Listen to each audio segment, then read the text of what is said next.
Welcome to Live Town Hall. My name is Michael A. Charbon. Today, with Andrea Horwath, the leader of the NDP in the province of Ontario. Madam Horwath has been the leader since 2009, in actual fact. In 2016, she was reaffirmed as the leader with an 89% rate of approval. That's pretty major. In 2011, she put McGuinty's government in a minority, and in 2014, she maintained her electoral seats of 21 seats in the legislature in Ontario. She's currently the MPP for Hamilton Centre. Madame Horwath, thank you for joining us on Live Town Hall. My pleasure. Thank you for inviting me once again, Michael. I appreciate it. We encourage everybody to go to facebook.com, Andrea Horwath, ONDP, and post your questions, as we're going to take your questions during this hour. This is all about interactiveness. It's about taking your questions, good, bad, and indifferent, and your comments. You can make comments as well, and we'll incorporate them in the program. I wanted to just take a brief second here, a personal second, and just acknowledge Gord Downey's passing, the lead singer from Tragically Hip, 53 years old, brain cancer. When you talk about someone who is a cultural icon, music, and whose music will live on forever, there was a true loss today, and I think even the Prime Minister experienced that. No, absolutely. We marked it as well in the Ontario Legislature. We took a moment of silence, and all three parties extended our condolences to Gord's family, his friends, his bandmates, and his fans, acknowledging that he was an iconic musician and artist here in Canada, and that we have to be grateful that he took that time while he was ill and failing to give us that gift of his parting tour, and that was an amazing thing. I think that'll stay in our hearts and in our minds for a very long time. The one thing about music, if Elvis Presley ever thought that today people would still be able to purchase his music digitally, it would rock his mind. So Gord Downey will live on forever. I was in Kingston last week, and I was working on the Kingston Queen's homecoming football game, and you heard Tragically Hip music. It is an indelible fabric of the city of Kingston. So Gord Downey, you're a good man. Thank you for what you did. Well, let's get down to the nitty-gritty. Madam Horwath, as of late, Bonnie... Call me Andrea, not Madam Horwath. I feel very intimidated by calling me Madam Horwath. That's upbringing. My dad, Matt. I get that when I go to our restaurant, because I say ma'am or miss. Sorry. That's okay. So Andrea, let's talk about Bonnie Lysyk, the Auditor General. That's top of mind. Then we're going to take a question. In the spring, the Liberals announced a fair hydro plan, and basically they were trying to reduce hydro bills of Ontarians by about 17%. What's happened now is the Auditor General has said that some of that debt is being loaded, billions of dollars, into the Ontario power generation, because they're paying people's bills. And basically what you said is that the Liberals have constructed around ensuring that neither the debt nor the ensuing interest payments will show up on the government's balance sheet. Where are we with that? Well, I mean, what they've done is they've used accounting tricks to hide the cost of this plan, and they're basically trying to hide the fact that it's going to increase the deficit, because they're moving that deficit to a different set of books. It was a damning condemnation of the government, and what they've also uncovered, what the Auditor General also uncovered, is that it's going to cost about $4 billion of extra interest costs because of what the government's done. So they've hidden the information, they've cooked the books, if you will, and it's going to cost the people of Ontario $4 billion more for this government's accounting tricks and their fair hydro plan. We're $313 billion in debt. It's about $1 billion a month that we're paying in interest. We have the largest sovereign debt of a non-country. That's Ontario. The Auditor General said if you're going to follow normal public accounting standards, you don't need to structure your debt like this. And she went on to say that they're going to take you through the technical nitty-gritty level, I would say. At the higher level, does this make sense? It's a slippery slope. You might well have Canadians' accounting standards because the government will be able to choose the bottom line. This is some would say this is borderline fraud, because they're suggesting that the Liberals then and the incumbent election will say we got a balanced book. Well, exactly, and we know that they don't. We know that they've cooked the books. We know that they've fudged the numbers, and that's what the Auditor General was very clear about and very critical. And what we also know is that the government knew this. I mean, they got the advice from the bureaucrats, from the civil service who advised the government against it. In fact, that's the other thing the Auditor General uncovered, is that there are emails that she refers to in her report where the bureaucrats are basically warning the government that this is a bad idea and they shouldn't do it. And Kathleen Wynne went ahead and did it anyways. It sounds a little bit like the last energy scandal that we had, right? That one was the cancellation of the gas plants. And it wasn't done for the good of the people. It was done for the political well-being of the government. And that's the same thing that's happening here. For political purposes, so that they could tell a different story than what's really happening, they cooked the books. It's going to cost us $4 billion. With the gas plants, it was $1.1 billion, if you recall. They only admitted to about $40 million at first, but because of the minority parliament, we were able to dig out the facts. And so here we have Kathleen Wynne, who I think she was threw herself in front of the public, did she not? And apologized, admitted that that was a political decision to cancel the gas plants, even though it's going to cost $1.1 billion. She threw herself at the mercy of Ontarians. Well, she's doing the exact same thing again. The same thing that she, I guess, thought she was apologizing for in terms of Dalton McGuinty's mistakes with the gas plants and the energy file. She's doing the exact same thing again. This time, $4 billion is what it's going to cost us, so that the Liberals can make themselves look better and get a political win, or what they think is a political win, out of a very terrible situation. $4 billion on the hydro bills of people and families who are struggling right now just to pay the bills. It's shameful. Unfortunately. Facebook.com, Andrea Horwath, ONDP. You can post your questions. Let's take a couple of questions. Rose says, what would the NDP do to protect and help frontline healthcare workers? Oh, well, we've made a number of commitments already on healthcare. Look, healthcare is a top of mind. People are lined up in stretchers in hallways and hospitals with lack of dignity, lack of privacy. Our hospital system is falling apart. Our long-term care system is not meeting the needs of our most vulnerable loved ones. On hospitals, we've made a commitment to call a moratorium on any further layoffs of frontline staff. We would fund hospitals at the very minimum to cover the cost of inflation and the cost of specific things like population growth, which in a community like Brampton is extremely important, acknowledging that different communities have different unique circumstances that we need to consider when we're funding our hospitals. We're going to bring in the pharmacare plan, which is going to help reduce Didn't the Liberals pressure. put something in there with regards to pharmacy reducing the cost of pharma? Yeah, we announced our pharmacare plan, and then the Liberals scrambled to put something together and throw something out there as well. Their plan, from what I understand, is for people under the age of 25, so 24 and under. Our plan covers everyone. There are 2.2 million Ontarians who don't have prescription drug coverage and don't get their prescriptions filled. We know there's many people who might get their prescription filled, but then go home and sit at the kitchen table and cut the pills in half to try to stretch that prescription, and that's not what the doctor has prescribed. We need to get to a pharmacare plan for everyone, regardless of how old you are, regardless of where you work, regardless of what part of the province you live in. People should be able to get their prescription drugs. We don't ask you to pull out your visa when you go see the doctor. We don't ask you to pull out your credit card when you go to the hospital. You shouldn't have to do the same with the prescription drugs. Jason wants to know, will the NDP government commit to increase help and support for people living with HIV? It's interesting because I had a roundtable discussion with a number of activists and advocates on the AIDS and HIV file when we were putting together the pharmacare plan as well, because we know that there are lots of barriers for people to get back to work, because in many cases where there is no workplace benefits plan, you can get your benefits covered if you're on social assistance, but not if you go back to work. And so there are big barriers there. So yeah, we're very engaged with that community to try to make sure that not only preventative drugs are available, but also the drugs that people need to be able to live through the experience of being HIV positive are available. Guy wants to know, what is the NDP's plan to lower the tremendous provincial debt? It was just said over $313 billion. Would you have a plan? How are you going to attack that? Well, I can because nobody wants anything cut. You realize that, right? I can tell you what I wouldn't do, though. I wouldn't be putting more and more burden on the people of Ontario. I mean, we've just seen the government add another $4 billion in terms of the financial burden.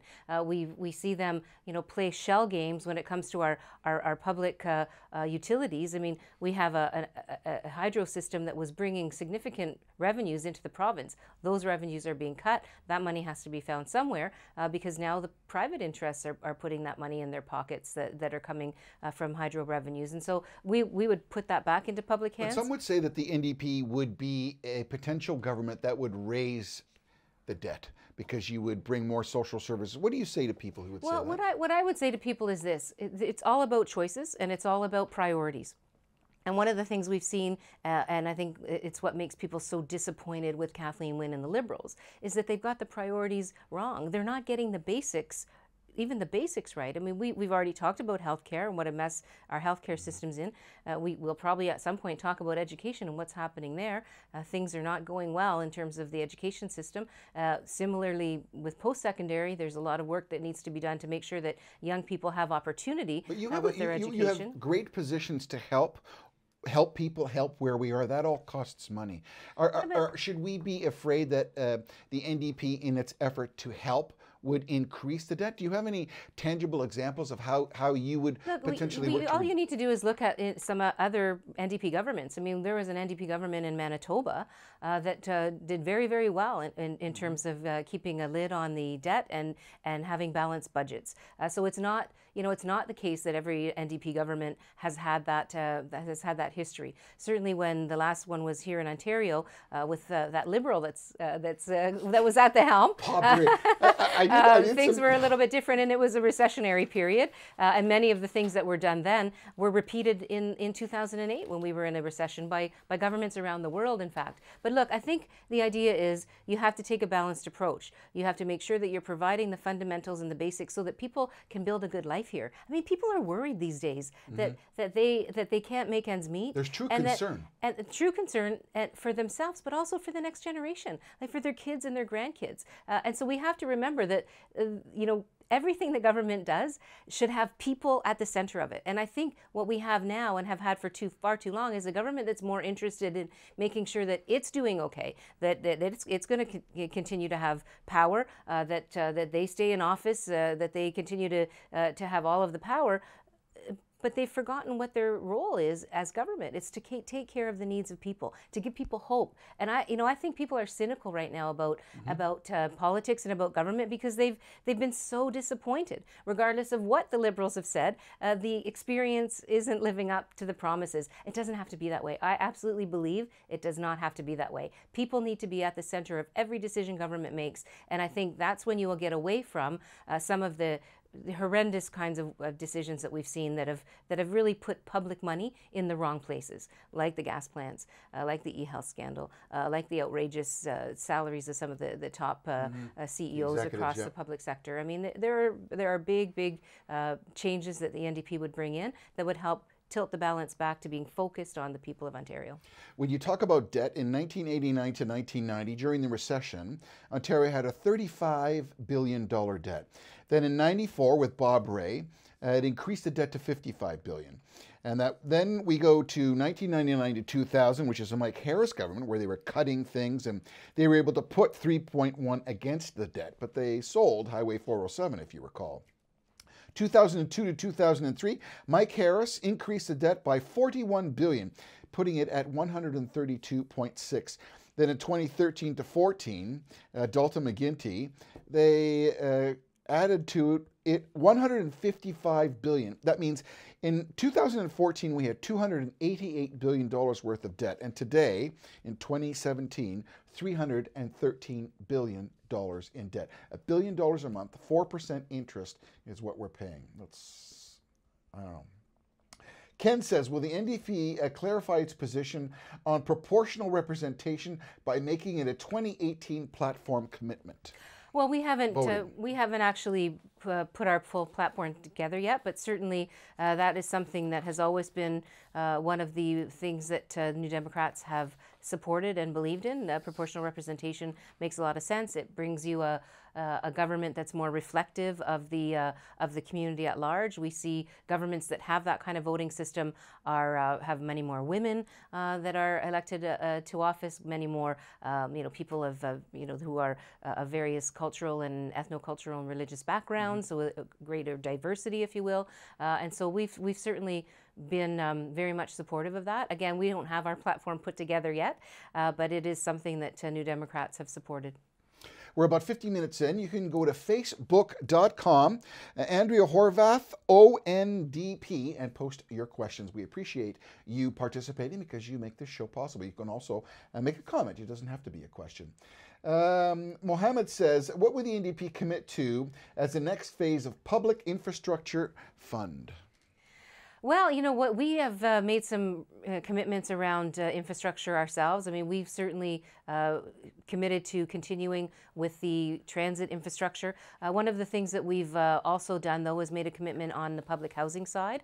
We know that municipalities need help when it comes to the repairs and maintenance that need to be invested in terms of our public housing stock. So we've said that we will take on the responsibility of paying the 1/3 cost of the maintenance and repair of public housing stock. So infrastructure is in kind of urban centers, it's largely around transit, also around housing.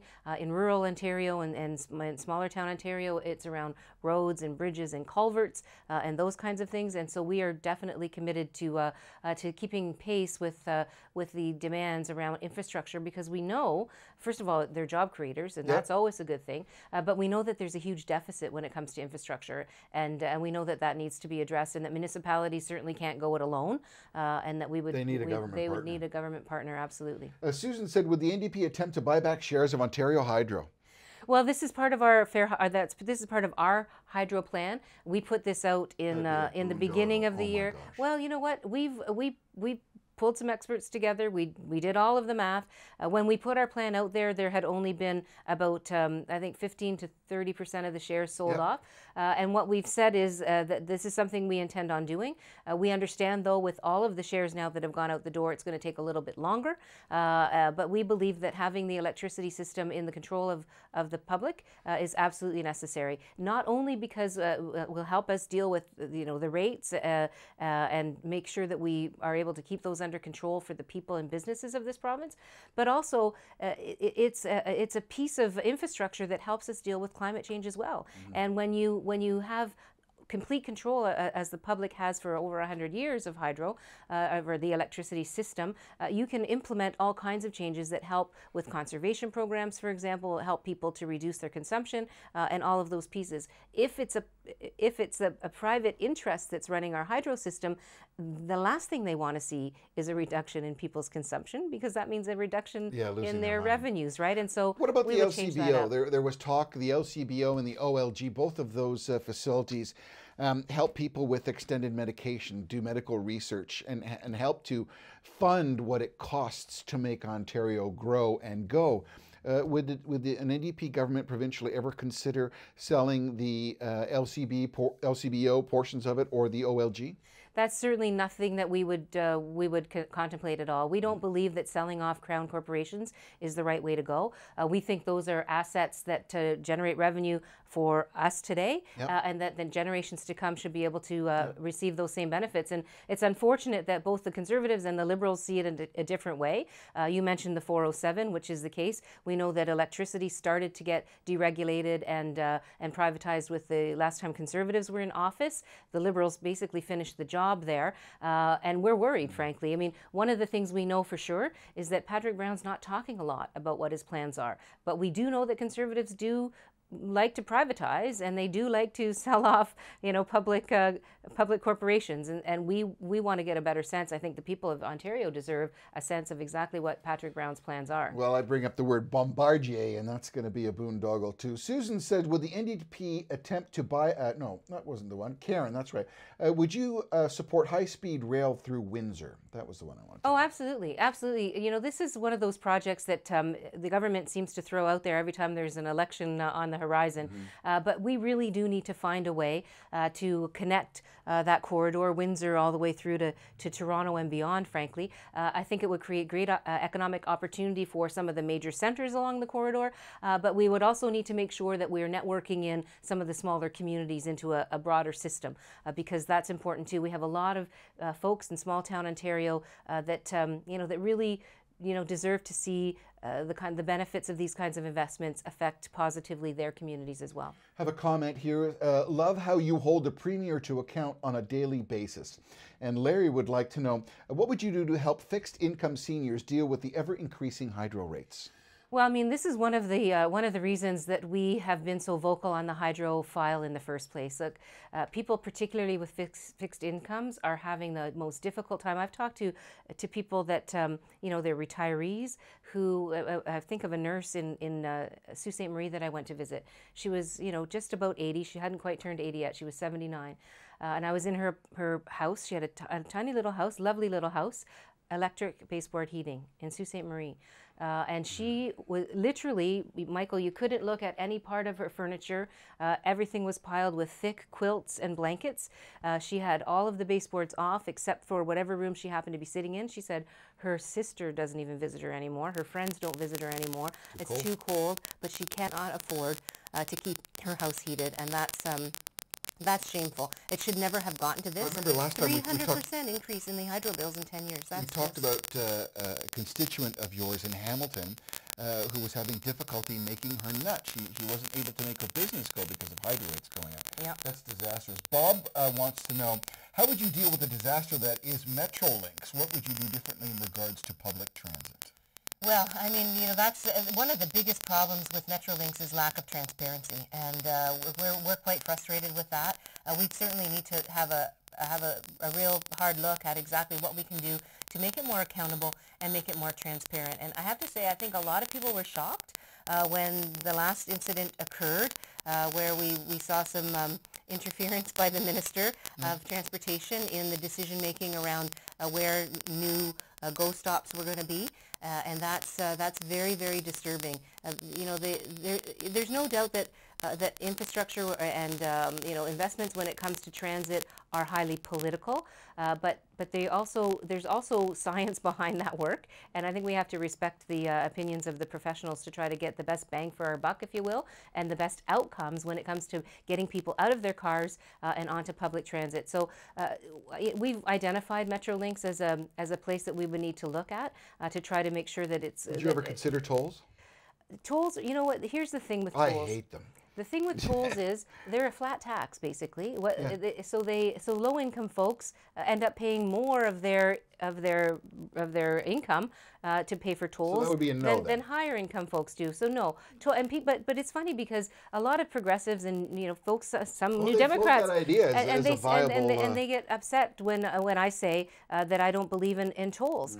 I don't believe in unfair taxes. I believe in progressive taxation, where those who have more are able to pay a little bit more, and so those who have less of a burden, and that's how we make a cohesive society, actually. And so, but some people don't see it that way. I certainly do. Tolls are a flat tax. They hit the lower income people hardest, and they also don't take into consideration, I don't think, the fact that there are very few alternatives. So it's not like you can toll some road and that will force people then to take a transit system that doesn't exist. If you take the Gardiner into Toronto every day, that's the way it is. Yeah. 2 comments here. Paige says, keep fighting the good fight. They're watching from Alberta.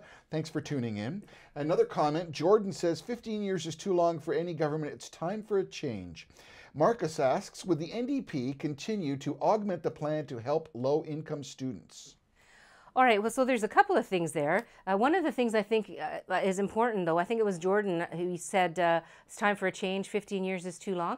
You know, I think a lot of people are disappointed with the Wynne government. I'm hearing more and more that people want to see change. But it's not just about change. It's about what comes next for Ontario. Who is the next person that's going to be at the reins? Who is the next premier that people want to see leading the province? And so, yes, change is definitely part of the equation, but I think it's a little bit broader than that, and people have to be thinking about what is next for the province.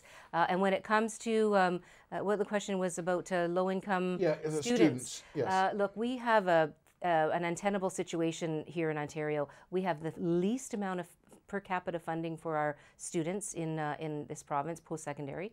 We have the highest debt burdens, not surprisingly, being carried by students in this province. And we have universities and colleges who I'm actually meeting some of the leadership tomorrow, who are concerned about the fact that we now have less than 50% of the operations of universities is covered off by by the provincial government. So we see a withdrawal of public support for universities and that was a colleges. hallmark of what we based right? our... And when you think about the future and how rapidly things are changing and how much more and higher skilled we need our young people to become, we're not really, I think, living up to our requirements when it comes to making sure that we have post-secondary that's accessible, that's the highest possible quality, and that's supported, by the public.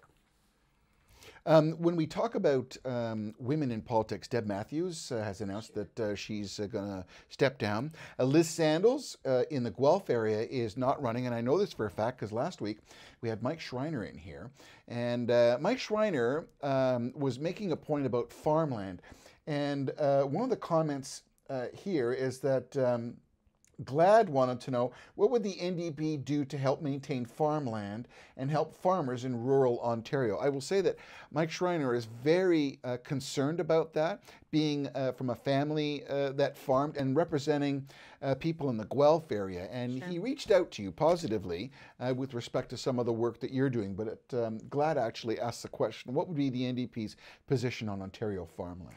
Well, I mean, so first and foremost, the protection of farmland is extremely important, and we have to, continue to bring in planning regimes that prevent us from continuing to sprawl outwards. And so some of the things we've already talked about around investment in infrastructure and those kinds of things that help our urban centers to be able to function better and not require so much eating up of farmland. But the other thing I think people have to remember is, farmers, farms feed cities, and we know all of those things. And agriculture we want it close. Our agriculture is a huge part of our economy as a province, but farm communities and farm families live in rural Ontario, and in rural Ontario we're seeing schools closing. We're seeing hospitals closing. We're seeing a withdrawal of public services by the Liberal government, and that's been ongoing for a number of years now.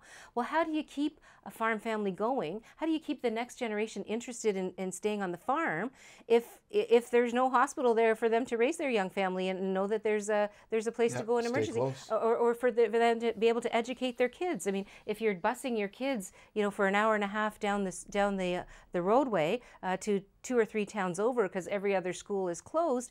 So there are agricultural policies that we are very, very in support of, and will maintain things like making sure that that when there's a bad, a bad season, for example, that there's access to funds to help those farmers stay afloat when things are not going well with the weather.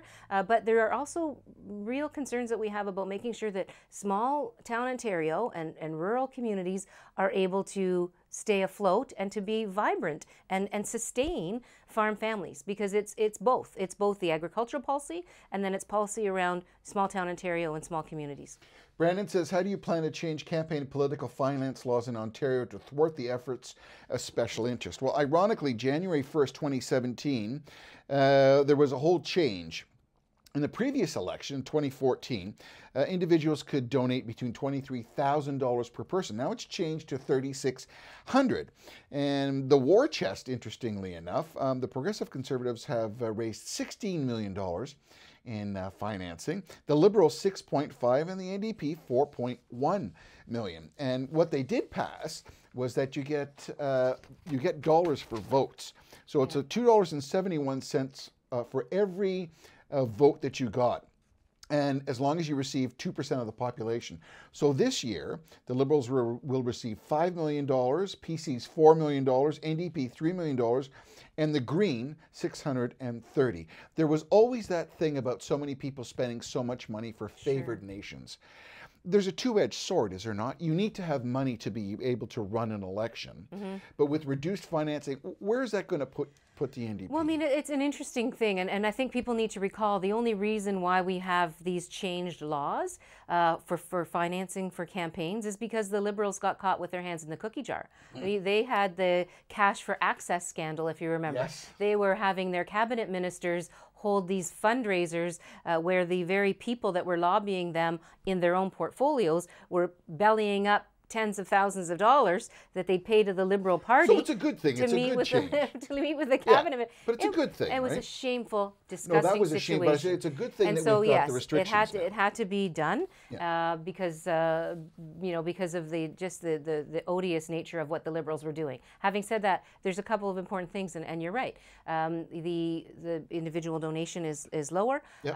No corporate and union donations, which is what you forgot to. I don't know if you mentioned that. Sure, I did. No Working corporate and Families union. Coalition spent $2.5 million in 2014. The English Catholic teachers, $2.2 million, and elementary teachers, $1.3 million. It was all these coalitions that were a part of the campaign, if you wish, and spending so much money. Well, but interesting, some of that's been restricted as well in terms of the time frames. A lot of that advertising can't happen within, I think it's 600,000 spending between 6 months before the campaign and 100,000 during the campaign. Yeah, so that's been truncated as well. But look, I mean, truncated. What a good word. Truncated, but I mean, you know, people don't want us to turn into what's happens in the States, right? I mean, we don't want to see our entire democracy being dictated by only people with money and an ability but the reality is, if you wanted to be parties. the chairman of the region of Peel, for the municipality of Peel, Sure. to run for that position is about $1 million.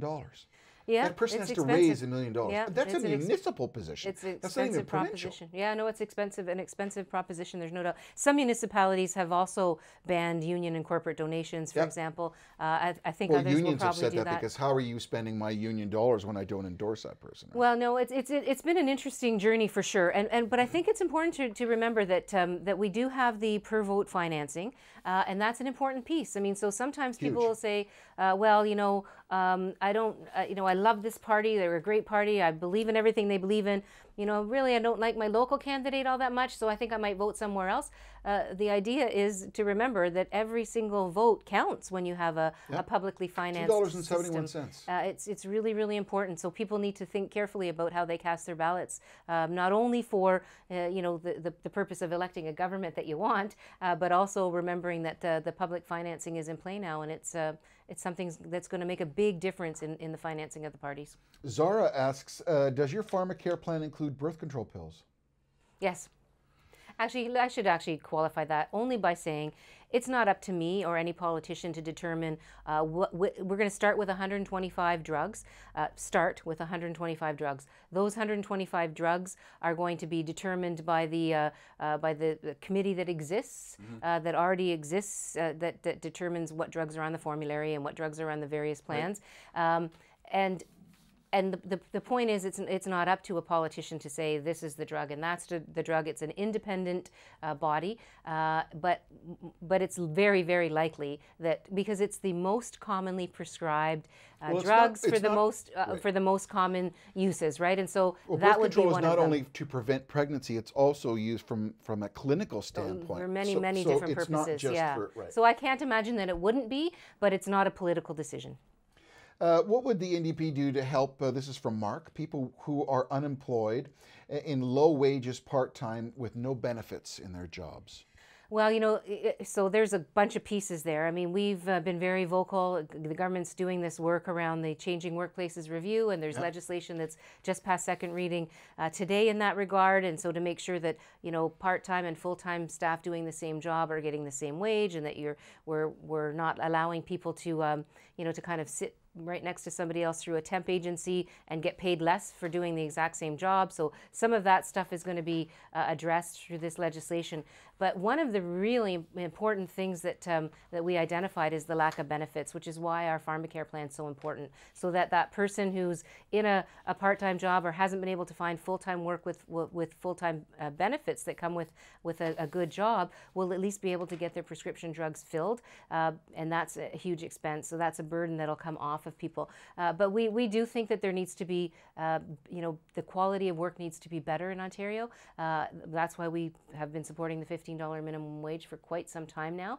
I know the government's made a move there, but we've been, pretty much pushing them for years now. Let's expound on that. Sure, there are independent businesses who are saying the expansion of minimum wage is going to harm their business, where they're not going to be able to employ as many people.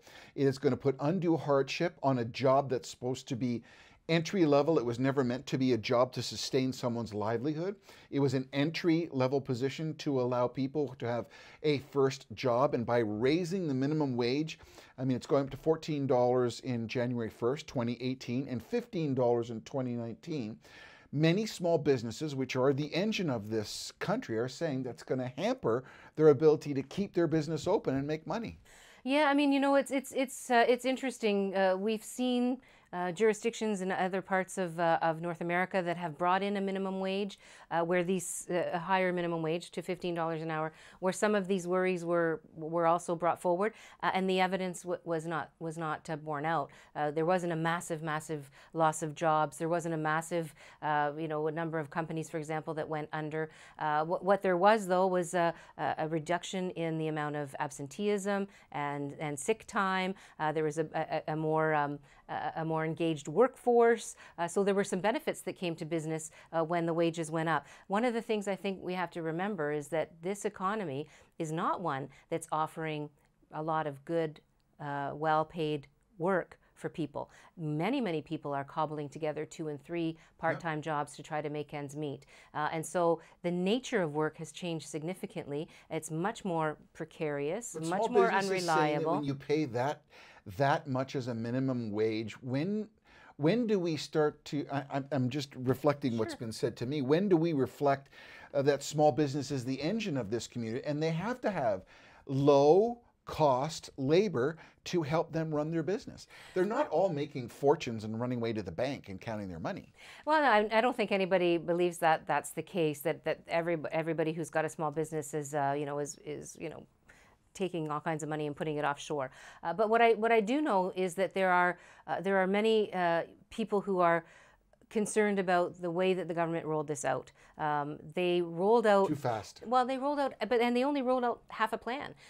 They rolled out the plan about the $15 minimum wage, but they certainly didn't roll out any of the plan that deals with how to help companies and businesses adjust to the new regime.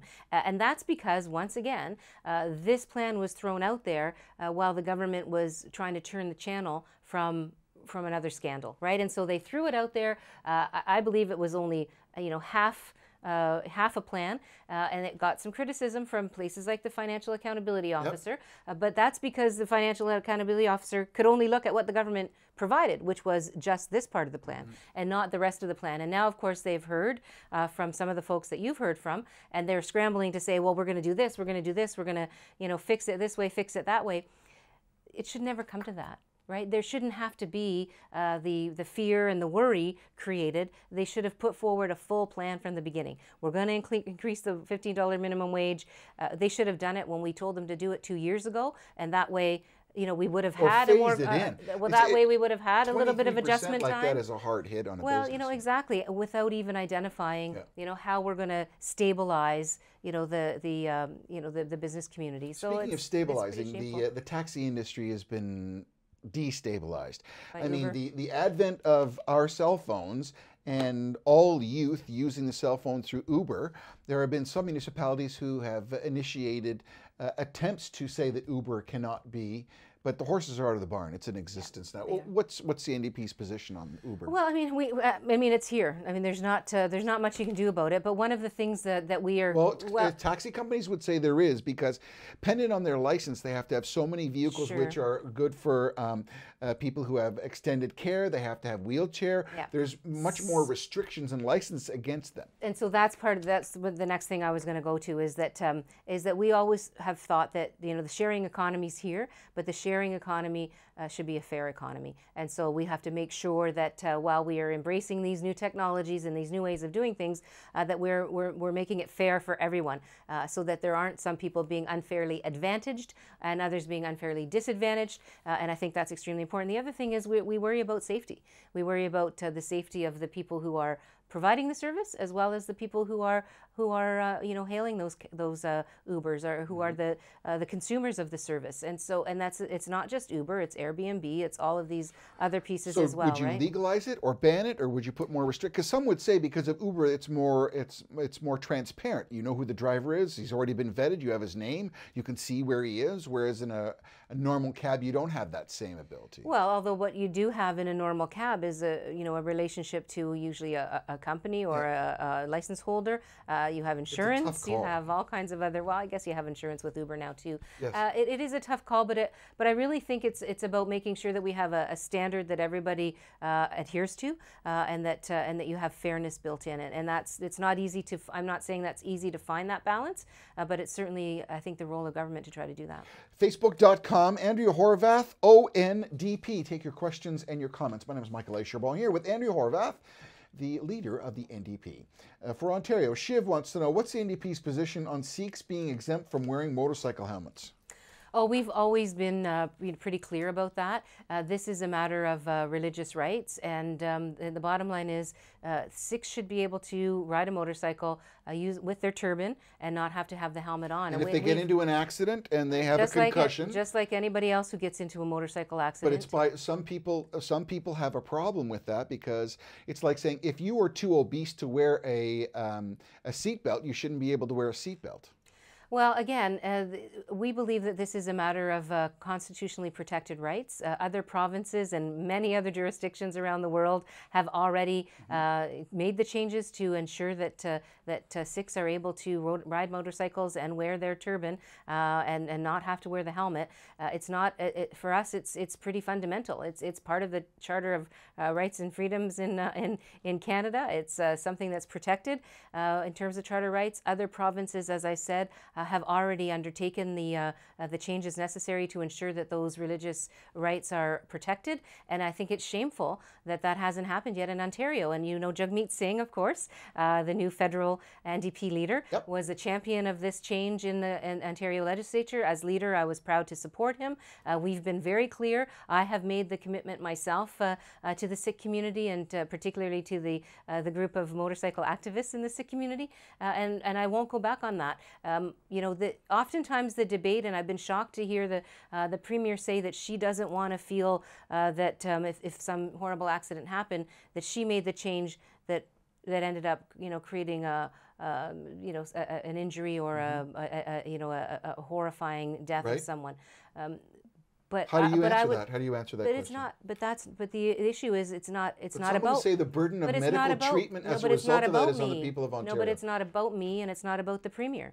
It's about the fundamental religious rights that people have in this province and in this country, and I don't think that there's any other way to slice it. That's the reality. And if it can be accommodated in places like Manitoba and places like BC, and if it can be accommodated in other countries around the world, then we should be accommodating that as well here in Ontario. Vihan wants to know, is the NDP willing to commit to selling cannabis at corner stores or through the LCBO?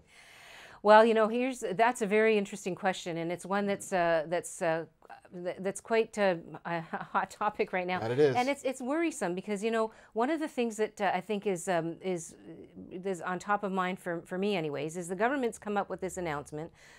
We've always said that social responsibility is an important tenet, and we have to make sure that that's top number one. So access for underage kids, for young people, for example. Excuse me, making sure that people aren't, buying marijuana when they're already under the influence, like you do in the LCBO. The LCBO is careful about who they serve to and those kinds of things. So we understand that, and we don't disagree that that needs to be built into the system. But the government says its other stated goal is to reduce organized crime involvement in the distribution of marijuana. Well, if you only set up 40 distribution centers in the entire province. I hear that in Hamilton there's 40 right now. Well, what about the cannabis clinics that are illegal but are still running? So there are lots of questions. There are lots of questions. I mean, does it make sense to have only 40 distribution centers? We don't know what the price is going to be yet. We don't know what the tax rate is going to be yet. They're saying they want to make it less than what conventional street market prices, so that they can undercut that, and that hopefully is going to access the ability to eliminate crime. Well, what I know for sure is that there's a lot more questions than there are answers still. And when I get to the Premier's chair in June of next year, I'm certainly going to have to deal with whatever this government has put in place thus far. And so we're prepared to do that work and put a system together that makes sense for people. What would you do about wait times in hospitals? Oh. I don't even know where to start when it comes to talking about the mess that our hospital system is in. This government for 10 years now has been freezing and or underfunding hospitals below inflation. That's why we have the crisis that we have in hospitals. So we've made the commitment. We will fund at the very minimum to cover the cost of inflation, to cover issues of population growth, for example, and other unique circumstances of communities. We would also make sure that we are looking at the personnel mix that's necessary in our hospitals. We've seen too many nurses fired. Some 1,600 nurses have had their pink slips since 2015. That's not acceptable. We want to make sure that our PSWs and our other frontline staff, our technologists, are there for people when they need them in the hospital. So we would do a complete review of the human resources plan, starting with a moratorium on any more firings, and try to get our hospitals back into shape. We also know, though, that the other piece of the puzzle with hospitals is the problem with long-term care. There are 30,000 people waiting for long-term care right now. Our long-term care system is not operating the way it should be. People are not getting, the quality of care that they deserve in their aging years in these facilities. And instead of doing the right thing and taking an opportunity to have a full public inquiry into what's happening in long-term care, the government has narrowly scoped the public inquiry into what's happened with the Wettlaufer murders. Now, those Wettlaufer murders were a terrible, heinous set of crimes. They should never have happened. And yes, we need to undertake that public inquiry. But just like in Walkerton, do you remember the Walkerton public inquiry? It started scoped at what happened in Walkerton with the tainted water. And then they opened the scope to look at the water quality and the safety of water in the entire province. That's what needs to happen with this public inquiry into long-term care. It needs to start with the Wettlaufer situation, and then it needs to expand, because our loved ones deserve it. Like your mom and dad and people's loved ones. I hear horror stories about what's happening in long-term care. And we know that there's a logjam, right? I mean, we have people who are in hospital that really should be somewhere else, in long-term care or at home with home care. None of those systems are working. And after 15 years, the Liberals have not been able to provide some of the very basic services that we expect in our hospitals and long-term care and home care. You're watching Live Town Hall with Andrea Horwath. My name is Michael A. Charbon. You can go to facebook.com, Andrea Horwath, ONDP. We encourage you to post your questions and your comments. We also encourage you to share this broadcast to bring other people into the discussion. Tim Belch writes, a municipal councillor near Peterborough. He said, what would the NDP do to help municipalities struggling with provincial downloading? Tim Belch. Well, I mean, Tim has hit the nail on the head, and I don't know if he was at the AMO Conference, Association of Municipalities of Ontario, that we just had in Ottawa in August, but I heard that from pretty much every municipality. So we've talked about a couple of things already. We've talked about paying our fair share of repairs and maintenance for affordable housing, for example. We've also said that we will take 50% of the operating costs of transit systems after farebox and fund that provincially. That used to be the case. The province used to partner with municipalities on the funding of operations for transit. The Mike Harris government got rid of that. But there's not, when you look at some of the big world-class transit systems, New York City, for example, the state, so provincial level of government, pays significant amount of money, over a couple of $1 billion every year, towards the operation of that transit system. And we need to be realistic. Municipalities can't go it alone when it comes to the cost of things like operating of transit systems. But the other thing that I've heard from municipalities, and so just to kind of continue on the issue of downloading, is they continue to get new backdoor downloading from the government. So the government will, they'll decide they're going to implement some new public health regulation or some new Right, another cost initiatives, element, yeah. right? And so they're worried about the marijuana. Let's go back to that. They're worried about what kind of extra financial burden our municipality is going to carry, whether it's policing costs, whether it's, you know, well, the municipalities back on licensing, marijuana are saying they're doing all the heavy lifting. And the feds, Trudeau just said they want to split the profits 50-50, but there isn't yet any addressing of the costs to roll it out. So so that's the other thing, right? So let's not pretend that we're not. Let's be honest brokers with municipalities. So if I'm the premier, having been a municipal councillor myself, I'll be that honest partner and say, look, this is something new. It's going to cost municipalities. We don't expect you to pick up the burden because they have the least ability to raise money. They have the least ability to raise money from property taxes of all jurisdictions, and so they need help from the provincial government. Absolutely. Pat says, I just retired and lost all my benefits. With workers losing their pensions from the closing of Sears, what would the NDP do to protect workers and pensioners? That's a gut-wrenching reality when you think of. And it's I think just it was 3,500 workers in Sears across Canada. It's just a terrible situation, and my heart goes out to those families and those people that worked so hard, to make that department store a success for the many, many years that it was. We have tried very hard to make this issue resonate with the Liberals. They, in fact, supported a motion that we had in the legislature a couple of months ago that basically called on the Liberal government provincially to have the federal government, because the bankruptcy laws are federal. And so what we said as a matter of principle at the provincial level is, people who have paid into their pension plans through deferred wages, I mean, that's what they are. They're deferred wages. They pay into the pension plan. The company sometimes is a co-pay, a payer into those pension plans. Those folks should be at the top of the list in bankruptcy procedures.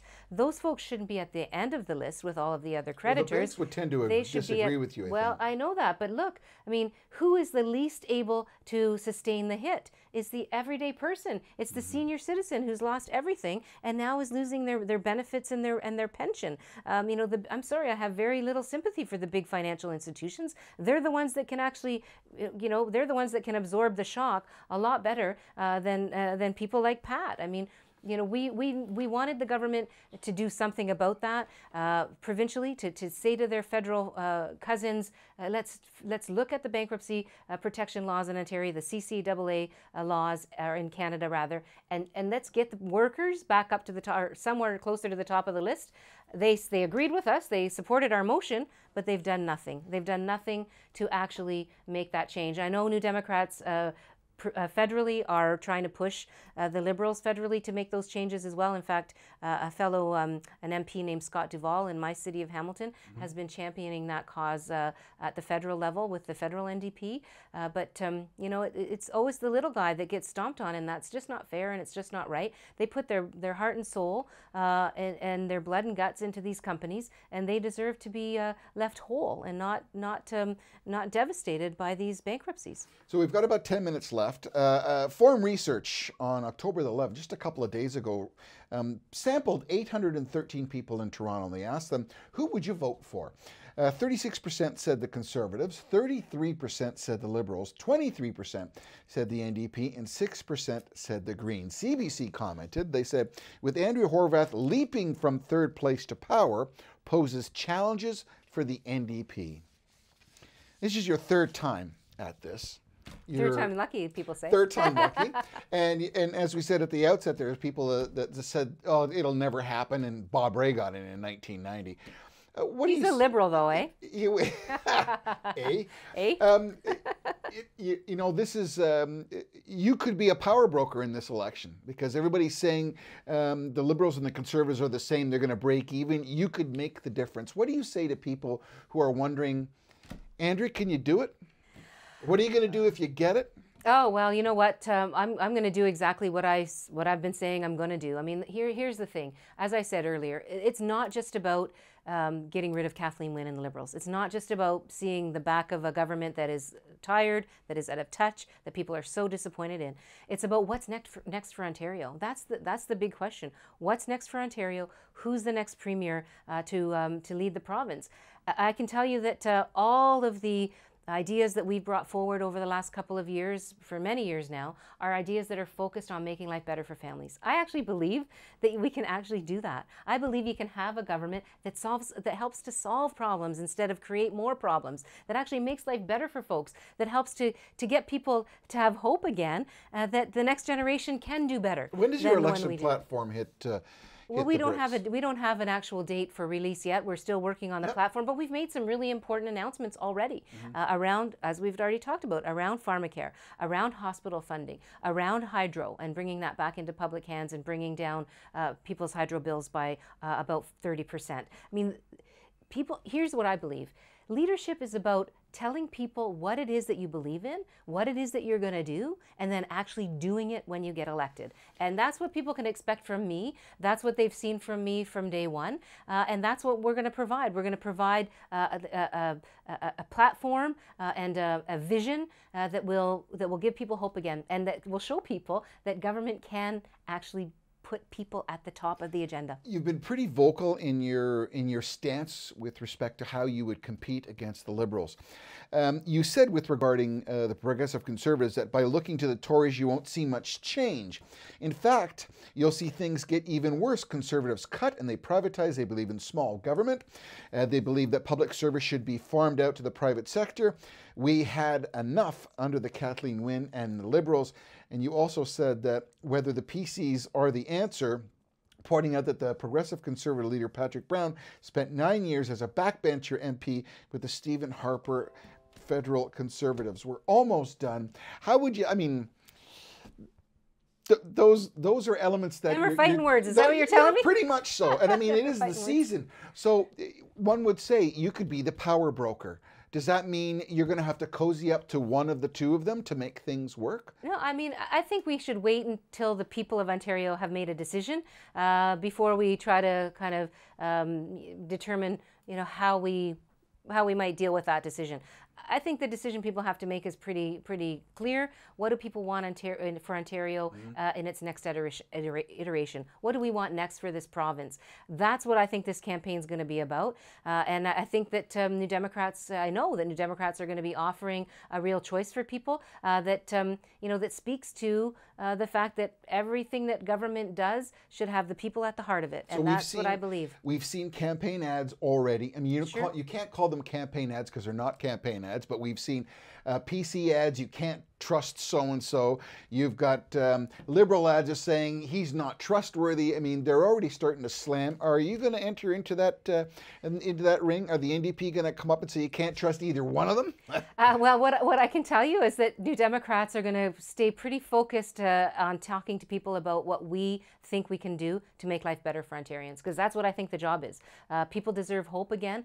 People deserve to know that there are parties that actually believe it's about you and not about me, and that's where I'm going to stay focused. Now, I'm not going to say that I can tell you now what our ads might look like during the campaign. That's a little way down the highway still. Are you going to put some in the next little while, because the other two have already thrown?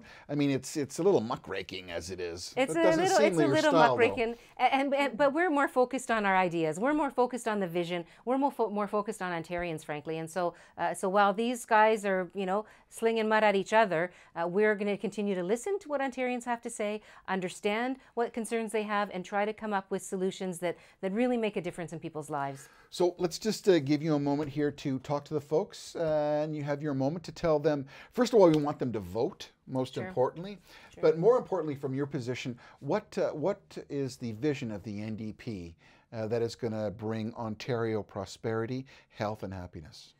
Well, I mean, I think it's pretty clear that we have a great province. I think everybody knows that this is a great province to live in that has great opportunity, but we're not harnessing that opportunity. And in fact, what we're seeing is some of the very fundamental, basic things that people rely on to make a good life here starting to erode. And that includes problems in our education system, with schools closing, with math grades, not up to snuff, with post-secondary that's extremely expensive and becoming inaccessible for folks.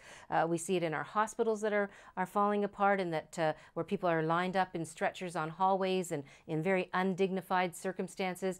These are the basics. We see a hydro system that's not meeting the needs of Ontarians, that sky-high rates, and now we've lost control over it because the Liberals have sold it off.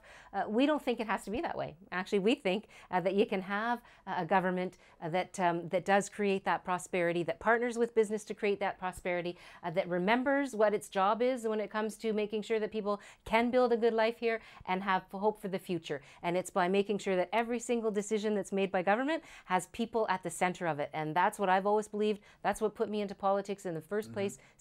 20 years this year is my anniversary in politics. And since 2009, you've been the leader of the NDP. Since 2009, so I've been the leader. A couple of quick questions. Ontario sex education, what's your position on that? Much turmoil. There's been lots of discussion. What's the NDP's position on sex education? We always curriculum? believed that it was time to upgrade the curriculum. I mean, my son is 25 now.